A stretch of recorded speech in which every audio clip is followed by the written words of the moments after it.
Welcome to SVM6 news. అనగనగా ఒక ఊరుండేది. ఆ ఊరిలో ఒక చెరువు ఉండేది.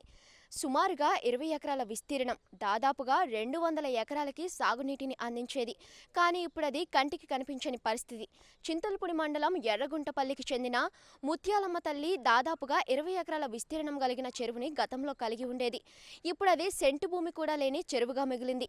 కొంతమంది ఆక్రమదారులు ఆ భూమిని ఆక్రమించుకున్నారు. కొంతమంది పంటలు పండించుకుంటూ, మరికొంతమంది పామాయిల్ మొక్కలు వేసుకుని, ఇంకొంతమంది ఆ భూమిని పట్టాలుగా చేసుకుని తమ సొంతం చేసుకున్నారు. ఇంత జరుగుతున్న అధికారులు ఏమాత్రం స్పందించడం లేదు. కొన్ని వందల ఎకరాలకి సాగునీటిని అందించే చెరువుని కబ్జా చేస్తున్నా అధికారులు ఎందుకు స్పందించడం లేదని, తమకు కూడా అవకాశం కల్పిస్తే తాము కూడా కొంత భూమిని ఆక్రమించుకుంటామని గ్రామస్తులు అధికారుల్ని వేడుకుంటున్నారు.